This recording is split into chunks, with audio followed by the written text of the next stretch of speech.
tornado full of intensity rarely seen, with legs and a strut that are incomparable.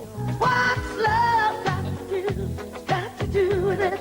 She's a survivor, a woman who overcame physical abuse, bankruptcy, and industry indifference to be unanimously crowned the ultimate queen of rock and roll. Oh, what's love got to do with it? The one and only Miss Tina Turner, coming up next on Extreme Close-Up.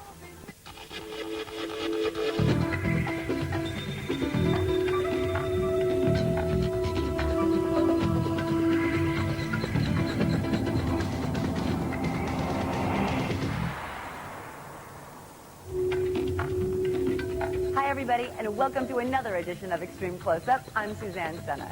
Today we're coming to you from the Hard Rock Cafe right here in Los Angeles, the mecca of the music industry. And amidst rock memorabilia, we'll be focusing on a real rock icon, the woman who redefined the word diva, Tina Turner. My music gets me excited. It gets me going. It says, oh, it's not too bad. Come on, Tina. Get back out there, so to speak. Because music, yeah, I like to sing and I like to dance. Tina, the ultimate survivor, has come up for air once again, recharged her batteries, and is giving those 5-inch heels another workout. I don't mind work. My work for me has been a pleasure and pain, of course, but there was a goal that I was seeking. At 60, this musical icon has left the comfort of her spacious European haven, a villa on Zurich's Gold Coast, to once again delight her millions of devoted fans with the release of a new album 24/7 and a worldwide tour. It is a party. You're going on stage, everybody's having a good time, and you're the one that's giving the party. During a stopover in Los Angeles, Tina talked about her current concert tour and her non-stop energy even as she reaches her 7th decade. Well, I'm strong. I've always been able to do this show. My body knows this show, knows this dancing, knows this work. And she knows full well just how strenuous and time-consuming putting an extravaganza like that can be. After all, she'll be performing in 35 cities over a 3-month period. It's exhausting pre-production. At the stage of where I am now with the show is designing the stage, getting costumes, organizing the songs, organizing the choreography. This is a very different Tina. She's no longer the victim of yesteryear. She's now a woman in charge of every detail that has to do with her career and her life, embracing her newfound responsibilities. Getting the whole entourage together. It's in bed every night with, is this right? Is that going to work? Because you never know what's going to work until you actually get on stage before an audience. And that's when you stand there and think, oh, goodness, this song is not the right one. But you got to finish it. So then it takes about 2 weeks before you know what song is right, no matter what country, no matter what town. Tina has said that this may be her farewell tour, but she seems to be having too much fun to ever give up live performances. What works. And I call it then the machine is rolling, because then all I do is sit. They bring my food, I watch my movies, I relax, I have my massage. The world is, what do you call an oyster? Turner's previous tour in 1997 broke box office records around the globe. That tour proved to be the 7th most popular draw in 1997, earning almost $25 million US. And it's kind of like that for just about a year. And then we all just kind of get, as you call, burnt out the same time, because it just becomes a sameness until we're on stage. For over 30 years, this lady has never disappointed her audience. She's got what it takes and has got what the audience wants to see. A lot of people come to me and say, this is men and women, you've been a great inspiration to me. And the women say, Tina, oh, please don't stop. You show us women that we don't have to stop. Tina Turner has become a symbol for women of all ages who see the possibilities of going after what they want regardless of the obstacles. And even though she loves being on stage, she loves her downtime even more. Once we're on stage, we all have a good time.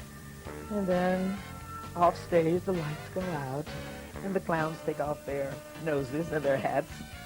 And we're just back into the normal world again until the next night, you know.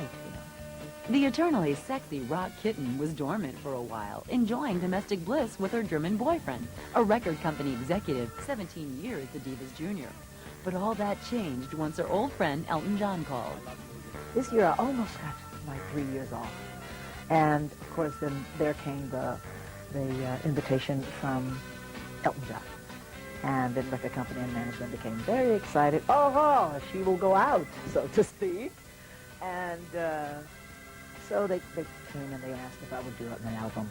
Elton asked Tina to perform as part of VH1's Divas Live in 1999. That performance was the catalyst for her current album, 24/7. The record, already a huge success in Europe, was released on February 1st, 2000 to the U.S. market, and it entered the Billboard Top 200 Albums chart at 21.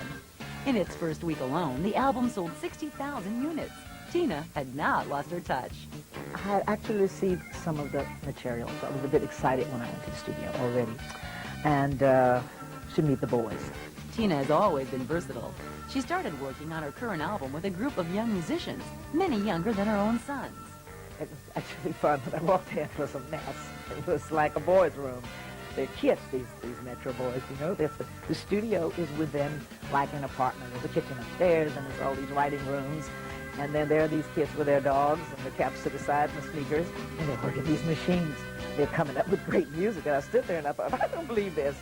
You're not going to believe what's coming up next. When Extreme Close-Up returns, we'll hear more from this extraordinary performer. Tina's is certainly the tale of a survivor. Don't go anywhere. A diva was someone that was a performer, that commanded attention. Diva is an attitude. A diva is, I believe, in to be a real woman and be happy to show it. I'm just still me. I'm doing what I've always done. The label has been given to me. Let's just say if I'm doing a great job at it, it's because I respect it. But I'm not doing anything other than what I've always done.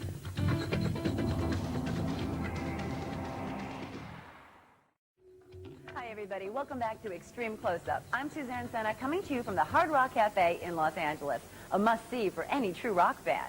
And speaking of true fans, Tina Turner has an army of them. People of all ages who love her energy and her spirit. I kind of felt a duty somehow. I feel even more that this tour is more duty. I'm standing on stage because it is to say to the women, all right, here I am again now. Get it together, because after this, you know, I'm just going to be here a little bit for you and there. It's almost when you get to a certain plateau, you shouldn't say no to your public because you realize how much they need music and entertainment. And that's my job. I'm an entertainer. Tina Turner's rise to fame is legendary. She was born Anna Mae Bullock, a sharecropper's daughter who was raised by her father in Brownsville, Tennessee. At 16, she escaped that world and joined her mother in St. Louis, and immediately went about realizing her dream of becoming a performer. Her vision and tenacity led her to a fateful meeting with Ike Turner, who at the time was performing with his band, the Rhythm Kings. The volatile couple had a perfect partnership on stage. The pairing did not work so well once away from the footlights. I said that I only punched her with my fist once. I said I have slapped her, which I have is like, in the time that I've slapped her with mostly it's been about her looking sad. Yes, because in other words, we lived a lie in reality, and the lie was that she knew she was my friend for 4 years, like going and getting girls for me. This is like when we were just buddies. And she knew what I liked and disliked about different women. So then, accidentally, we had sex. I put it like that in short. And so I felt like that I had gone to bed with my sister something after that. That person up there on that stage was what had that kind of life which no one ever knew. The shock of that brought another reality and another respect from the public. Tina and Ike were married for almost 20 years. The relationship was not a healthy one. Ike's alleged drug-taking and womanizing were legendary. Within days of giving birth to their only child, Tina was back on stage performing. Ike knew a good thing when he saw one. She was the star of the show. A bundle of unstoppable sexual energy who could get an audience fired up by just strutting her stuff and shaking her mane of hair. But the hits did not come easily. Fool in Love was their first hit in 1960. But it wasn't until their rendition of Proud Mary in 1971 that they had an across-the-board hit tune. In terms of my 35, 40 years in the business, it was a journey. It started the first half with Ike and Tina's, the life of a partner relationship on stage. And then there came a second half, fortunately for me. And the second half was all mine, what I wanted, how I wanted it. And then a huge success came from that because then I was finally really recognized as a singer, not just as a dancer and a performer. Tina Turner turned her back on her abusive relationship with Ike Turner in 1975, striking out on her own for the very first time.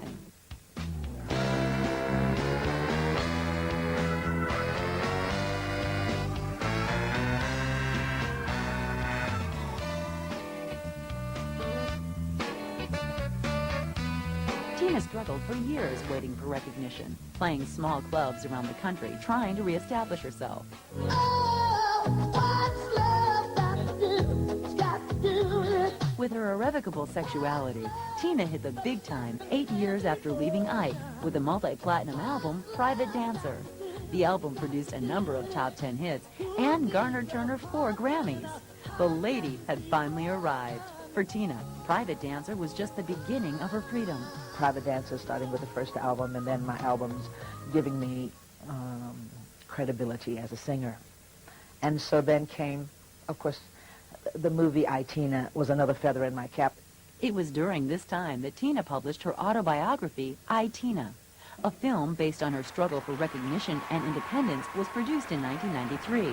Angela Bassett rose to the formidable task, earning an Oscar nomination for her sensitive and complex portrayal of the dynamic performer.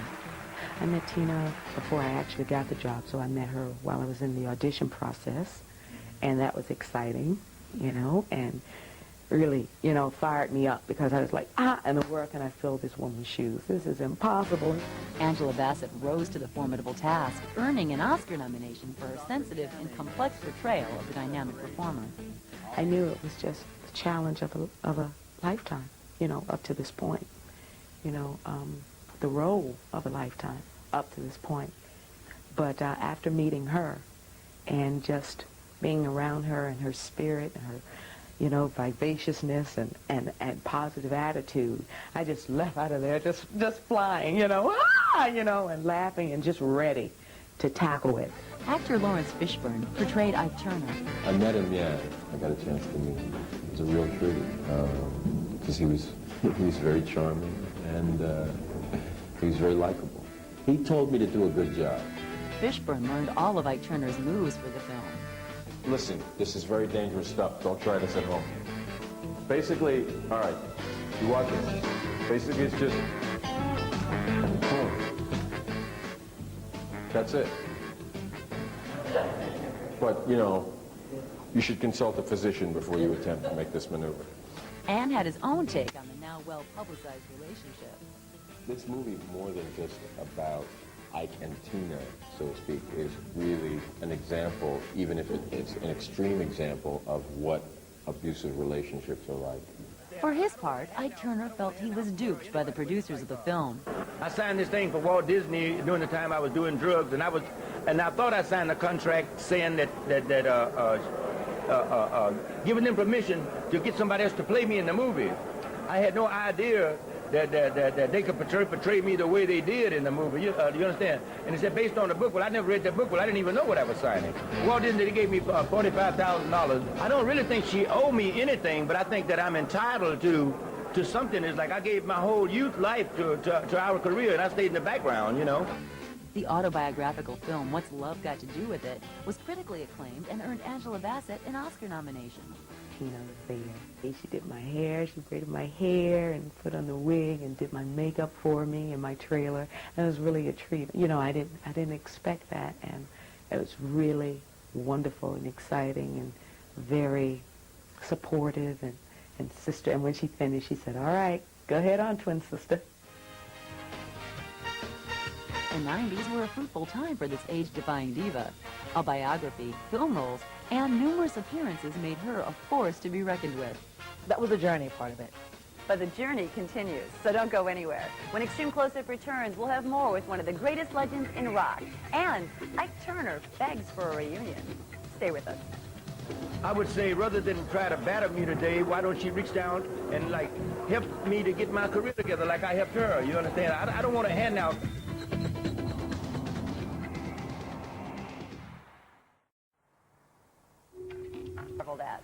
It seems today that the younger generation don't seem to want to be that patient and how can you say how you must in this business have patience and be able to delegate and give and accept to be able to get to the place where you want to get.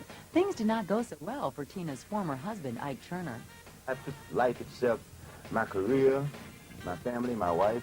I took everything for granted, man, you know, and then it all gets swept out from under you, and so then it's like, you know, I got, before I went in, I was very, I was scared of rejection, man, you know, it's like when Tina and I broke up, instead of me continuing on with my career, I just sat up and just procrastinated and philosophized for 15 years, man, instead of grabbing me another Tina. Ike Turner let a bad cocaine habit take over his life. He was sentenced to 4 years in jail on a drug charge and served 26 months. I can't undo what has been done. All I have to do is go on in the future. Once out of prison, Ike tried to regenerate his career, even offering Tina $2.5 million to perform with him once again. Ike also threatened to write his own tell-all book about their long relationship. There's so many lies that's been told. It's like, I think that she's afraid that the real truth will get out. In other words, if you get to know me and then you know what I really am. We had our up and down. We were together 24 hours a day, but there was never any beating like, look at her. Does she look like she's been beat? Where's the scars? Ike, still reeling from the bad publicity the film brought him, refused to see the movie. I don't want to see the movie, man. I don't know how long it would take me to get over it, you know. They advised me not to see the movie because in other words, like, I don't know, man. It's pretty depressing to see when you have given your whole life to a situation, man, and then for it to be changed around, turned around, whether it's Hollywood or whatever it is, the way that they turn it around, man, is not me at all. Tina has stayed away from the fray, closing that painful chapter in her life. Her world includes cultivating new friendships, performing, and enjoying her freedom. I'm the same person. I still work as hard. I do my job, and what I'm giving, I continue to give. The wild-haired, raspy-voiced Tina is still one of the best acts live. Her fans appreciate her talent and know just how rare a live Tina concert is. In most cities, concert tickets were sold out within hours. I never made a long-term thing of what I wanted except my career. I wanted the stadiums. I packed them. That was the ultimate dream, to really pack a stadium like the Stones or the Beatles and all of these people that really pack stadiums. I wondered what that was like. I got it. After that, I felt, okay, I've done it. Wow, can you say remarkable? I hope we all can look that good at 60. I also hope I can snag some tickets for that concert tour. Now stay with us, because when Extreme Close-Up returns, we'll find out about how this soul survivor keeps herself centered. So the next stage is doing smaller engagements, guest appearances, television specials, album, videos, that kind of thing. Just laying back a little bit.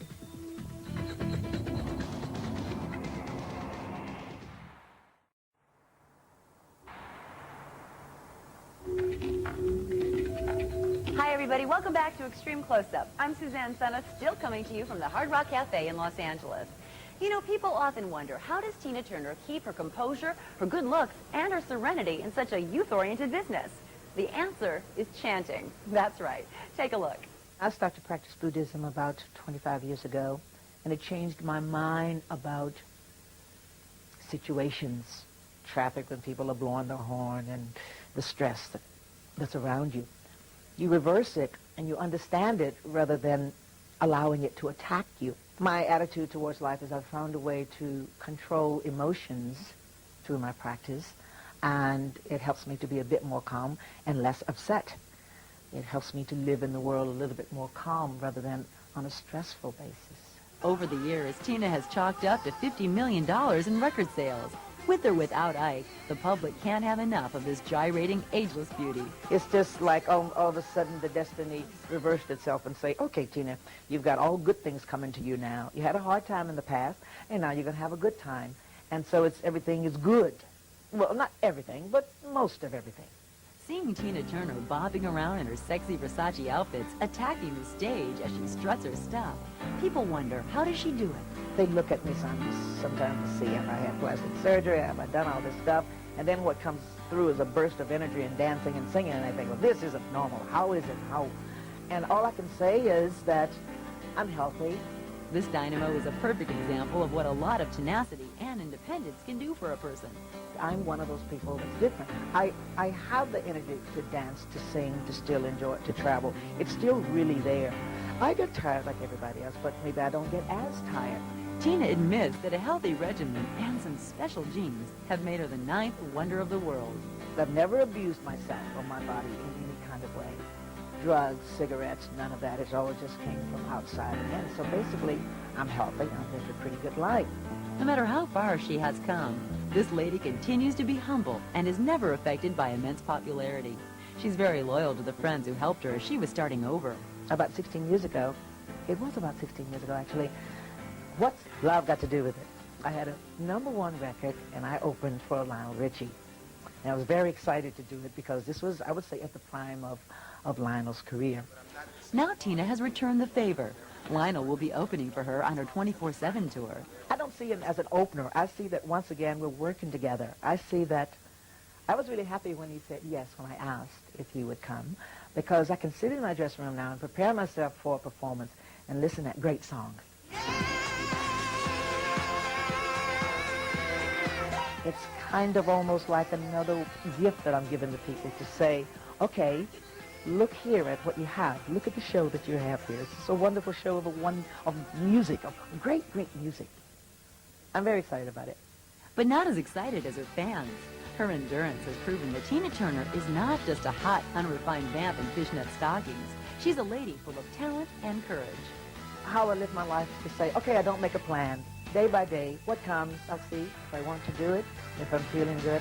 Tina Turner is undoubtedly a national treasure, a performer who never ceases to amaze and mesmerize her fans. And at 60, she's proven once again that you can have it all.